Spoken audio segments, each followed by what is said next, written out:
amazing. They've built a mooring tower for the R-101. Just like the one at Cardington, isn't it? Exact in every detail. Oh my. Big, isn't it? A space so vast it has its own wind currents.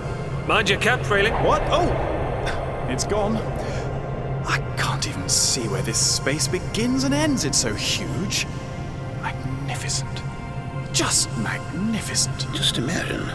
A man with such a machine could be master of the world, not just the air. Yes, Lord Tamworth, I expect he could. Dr. Tamworth Frayling, you follow, please. So tell me, Minister, Engineer Prime, what brought your two worlds together? The Lieutenant Commander and I are dying to know. Oh, one night last winter, I was told that an unidentified aircraft had crashed in woodlands in Westmorland. I arrived at the site to see the wreckage disintegrating, dissolving into the ether, I suppose.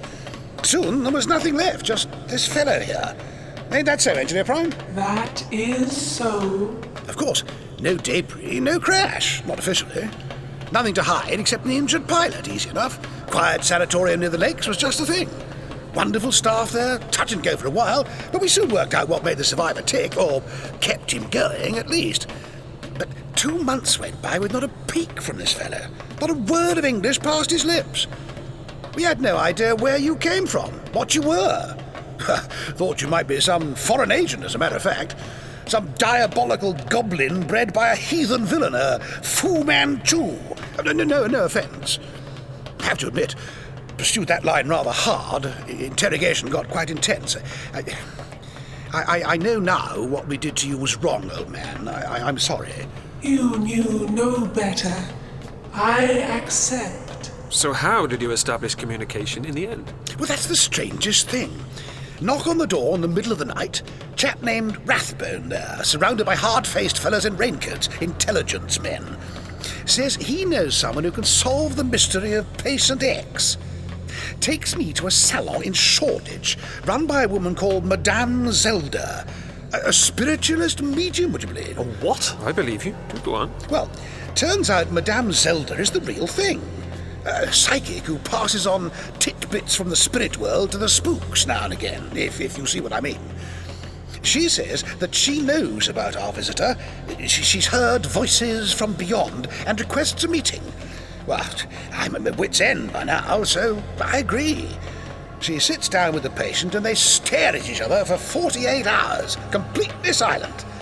And when she comes out of her trance, this little fellow is willing to talk. Why did you keep quiet for so long, Engineer Prime? Until, Zelda Madame, all those allowed to speak with me were uncreators, or so it seemed. Zelda Madame proved that higher forms lived on the blue planet too. So I chose to speak. Uncreators? What do you mean by uncreators? I don't suppose it means, well, men. I doubt it's quite as simple as that. Anyway, so Madame Zelda becomes our go-between, sending and receiving messages from up here to down there.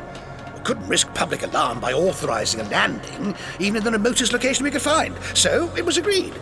We would return the engineer in the air, using the magnificent airship we had being built, and her maiden voyage as cover. So that was why you... Why the design was altered in the summer. Extra lift, extra cargo. I'm impressed by the lengths you've gone to just return one stranded alien. It's just I can't help wondering, Lord Tamworth, whatever do you think is in it for you?